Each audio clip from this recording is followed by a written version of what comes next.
Allez, on va parler retraite. C'est vrai que l'épargne, c'est aussi le temps long. Une bonne partie, une bonne façon aussi de préparer sa retraite, eh ben, c'est de l'anticiper, d'épargner. Et c'est justement dans cet esprit que le gouvernement a travaillé à la loi PAC et a sorti le plan d'épargne retraite, alors individuel notamment. Bonjour Vincent. Bonjour Thomas. On va rappeler peut-être un peu le contexte. Quelles sont les innovations avec cette loi PAC? Alors d'abord, il faut rappeler quand même que l'actualité est quand même beaucoup orientée sur les retraites aujourd'hui. Un des chantiers auxquels voulait s'attaquer le gouvernement, c'était de réformer et de rendre beaucoup plus accessible en fait, l'épargne retraite, puisque pour mémoire, aujourd'hui, on a 1800 milliards d'épargne qui sont en assurance vie. C'est essentiellement là que les Français placent leur argent pour la retraite, alors qu'on a 200 milliards sur les produits déjà existants de retraite. Comme le Madelin, par exemple. Le Madelin, le Perco, le PERP, etc., qui n'ont en réalité pas été des grands succès. Là, le gouvernement a choisi de mettre un peu le sujet sur la table, de le traiter plutôt pas mal. En fait. Donc c'était l'idée de corriger ce qui ne marchait pas suffisamment bien dans l'objectif de préparer sa retraite. Et en effet, l'outil utilisé par défaut était un peu le fourre-tout qu'est l'assurance vie. Exact.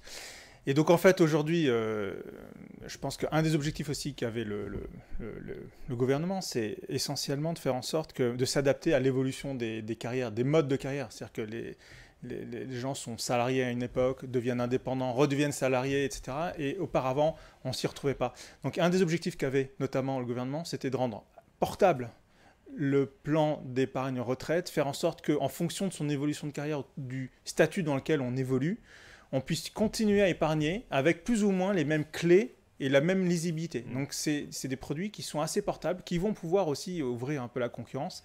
On va pouvoir commencer à épargner sur un plan, le transférer sur une autre compagnie par exemple, sans difficulté. Donc ça c'est un élément. C'est aussi important. Le virage vers la retraite par capitalisation, sortir de la répartition dont on voit bien l'impasse dans laquelle elle nous conduit, avec une courbe démographique qui n'est pas en faveur des nouvelles classes d'âge et des anciens qui bloquent le système et les réformes. C'est exactement ça. Et donc en fait, aujourd'hui, là, avec le nouveau plan épargne retraite, on a complètement la possibilité, à côté de l'assurance vie, j'ai envie de dire, de préparer dans de bonnes conditions, d'avoir un vrai fonds de pension, un vrai, la logique un peu anglo-saxonne, d'avoir un plan qui prépare en fait cette étape de la retraite, avec la possibilité notamment de ne pas être enfermé. Je pense que c'est là où est l'intérêt majeur de cette nouveauté, de cette innovation, c'est notamment de ne pas enfermer les épargnants dans une logique très contraignante et qui va pouvoir aussi, ce produit, s'adapter à l'évolution de la vie. En fait, ça ressemble beaucoup à l'assurance vie. C'est une enveloppe que proposent les assureurs ou les banquiers avec des sous-jacents, des produits financiers contrôlés à l'intérieur. C'est très proche, sauf que les conditions et l'utilisation et la finalité n'est pas la même. Oui, l'objectif, c'est notamment de faire en sorte qu'il y ait, une incitation à se préparer à la retraite aujourd'hui en profitant d'une possibilité de défiscaliser aujourd'hui, notamment pour les gens qui ont des forts revenus avec une forte imposition aujourd'hui. C'est de ne pas être limité de ce point de vue-là en se disant, malgré tout, je peux d'ores et déjà, en déduisant une bonne partie, en profitant des plafonds qui sont assez élevés, on peut déduire jusqu'à 10% par an, y compris sur les 3 dernières années, on peut déduire cela de son impôt sur revenu. C'est une vraie déduction, on réduit directement son impôt sur revenu. Et donc là, il y a la volonté aussi d'envoyer un message, c'est qu'il faut démarrer de façon assez tôt l'ouverture d'un plan épargne retraite pour être prêt le moment venu, à l'âge de la retraite, d'avoir là la possibilité de débloquer. C'est là où aussi la réforme est très intéressante, d'avoir la possibilité de débloquer sous forme de capital immédiatement. L'épargne qui a été mis de côté, qui a été investie sur les supports qu'on évoquait, qui sont plutôt des supports qui ressemblent à ce qu'on a dans l'assurance vie, ou la possibilité de sortir en rente, ce qui était déjà le cas des anciens produits type PERP et Madelin. Donc c'est ça la nouveauté, c'est la possibilité de sortir, une des grosses nouveautés, la possibilité de sortir en capital. Complètement. Ça, c'était un vrai frein. Qu'est-ce que ça change, ça ? Ça change qu'en fait, on n'a pas le sentiment d'être enfermé dans une logique où on me dicte la manière dont je vais préparer ou utiliser ma retraite d'une certaine manière. Je peux très bien décider d'avoir un complément de revenu sous forme de rente, d'ailleurs de mixer l'obtention d'un capital et la sortie en rente. La sortie en capital et en sortie en rente peut être mixée, comme ça on adapte bien en fonction du niveau de revenu qu'on ne connaît pas nécessairement aujourd'hui. On ne sait pas nécessairement quels vont être les revenus futurs. Donc ça, en tout cas, c'est un premier élément. Et puis l'autre élément, c'est qu'en cas de, par exemple, d'achat de sa résidence principale, on peut débloquer par anticipation cette épargne-là. Ça aussi, c'est un élément important. Pourquoi ? Parce que notamment, l'objectif, c'est que on sait très bien que pour améliorer le niveau de vie des retraités, il faut d'abord sa résidence principale. Donc on comprend bien là que ce n'est pas simplement une incitation à l'épargne, c'est aussi la volonté de faire en sorte que les gens puissent vivre dans de meilleures conditions au moment de leur retraite. Il y a une cohérence globale. Complètement. La fiscalité, comme souvent en France, ça passe aussi par la fiscalité. Ouais. Vous nous avez apporté un petit tableau récapitulatif qu'on va découvrir ensemble et qui expose bien le sujet. Alors, en fait, fiscalité à l'entrée, pour commencer. Fiscalité à l'entrée, c'est la première chose qu'il faut avoir en tête, c'est qu'on a la possibilité, au moment de l'investissement, dans l'ouverture d'un plan épargne retraite, soit de déduire directement jusqu'à 10% par an. Je raccourcis un peu, mais les gens, lorsqu'ils se rapprochent de nous, on rentrera dans le détail. Mais en gros, il faut retenir qu'on peut déduire 10% par an de son revenu. Si on décide de ne pas déduire aujourd'hui, on a une autre possibilité de se dire je ne profite pas d'un avantage fiscal aujourd'hui à l'entrée, mais je profiterai d'un avantage fiscal à la sortie. Alors que si on profite d'un avantage fiscal à l'entrée, on a un peu moins d'avantage fiscal à la sortie. Il y a un choix à faire. Il faut avoir en tête que ce produit s'adresse essentiellement aux gens qui sont sur des taux marginaux d'imposition, au-delà de 30%, 30, 41%. Si c'est pas rentable en dessous, c'est moins attractif. Mais pourquoi en fait c'est le cas ? Parce qu'en fait, l'idée c'est vraiment ça, c'est que en général, les gens actifs ont des niveaux de fiscalité qui sont plus importants au moment de leur activité et ont une baisse de leur fiscalité au moment de la sortie. Donc, autant profiter tout de suite de cet avantage fiscal. C'est plutôt ce qu'on recommandera la plupart du temps. Donc, comme ça, on peut vraiment avoir un vrai avantage fiscal majeur. On a fait des simulations qu'on verra tout à l'heure. Et puis, à ce moment-là, au moment où on est moins fiscalisé, on cherche moins l'avantage fiscal. Donc, c'est ça l'idée.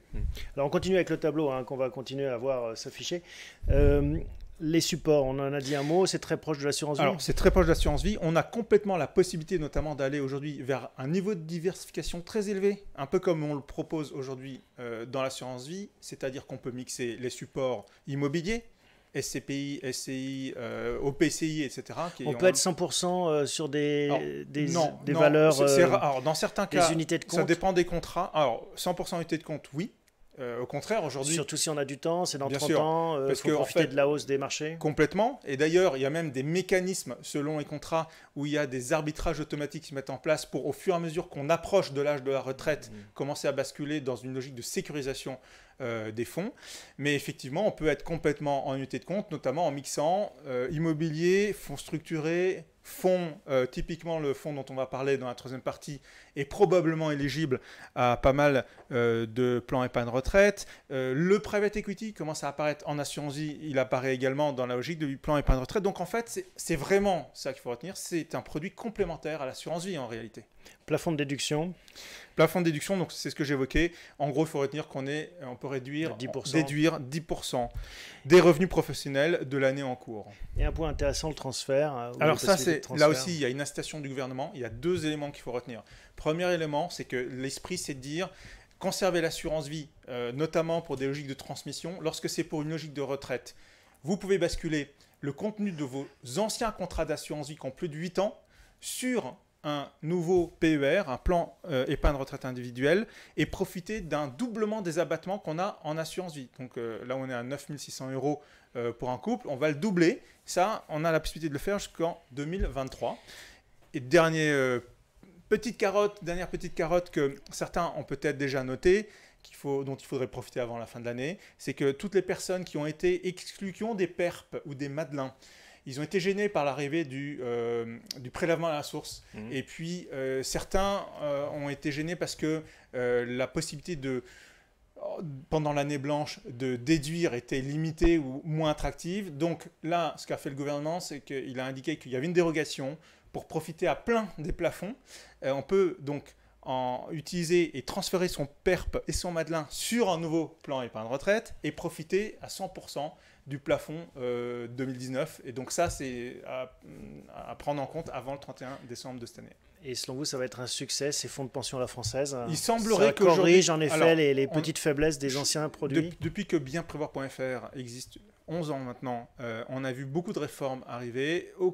Il y avait toujours des objectifs derrière la tête du gouvernement de rééquilibrer un petit peu la part de l'assurance vie par rapport à d'autres solutions. Là, on pense qu'il y a effectivement un changement important. Et je dirais que ça fera peut-être le thème de notre émission. Entre l'assurance vie et le plan épargne retraite, il ne faut pas voir un support ou cette enveloppe face à l'autre enveloppe comme c'est pas une alternative, ce sont deux compléments. L'assurance vie, c'est pour transmettre, pour préparer la transmission notamment, et le plan épargne retraite, c'est vraiment pour préparer sa retraite, quitte à la fin, lorsqu'on a récupéré en capital, c'est ça peut-être la bonne astuce, son plan épargne retraite, rebasculer sur l'assurance vie, là repartir sur un avantage fiscal au bout du temps. Dernière question, Vincent. Si pendant une année, j'ai moins de revenus, je ne peux pas souscrire, voilà, je peux reprendre les souscriptions les années suivantes. Il n'y a pas d'obligation de souscrire, de verser chaque année. Mais effectivement, c'est des choses qu'on voyait sur certains produits. Ça n'est absolument pas le cas là. On peut complètement. Donc l'idée, c'est vraiment de pouvoir lisser en fonction de l'évolution de sa carrière, avec des années avec des revenus, des années avec des revenus plus bas. Et on peut profiter justement de ces plafonds de 10% de façon cumulée. Oui, aussi, c'est là où on a fait une petite simulation, mais on va pas la voir la simulation, mais vous pourrez l'envoyer à ceux que ça intéresse. En gros, vu qu'on a la possibilité de profiter des 3 dernières années plus l'année en cours, de récupérer les plafonds des 3 dernières années, j'ai une petite astuce d'ailleurs là-dessus à communiquer, c'est qu'en fait, on a fait le calcul, on peut aller jusqu'à, par exemple, pour un couple, 80 000 euros, 70 000, 80 000 euros de déduction cette année. Si on n'a pas utilisé le plafond des 3 années précédentes, on peut aller jusqu'à 70 000 ou 80 000 euros de déduction cette année sur l'impôt sur le revenu pour investir cette somme-là dans le plan épargne retraite. Ceux qui veulent le détail vous appellent. Ouais. Merci Vincent pour toutes ces précisions. Merci. À bientôt.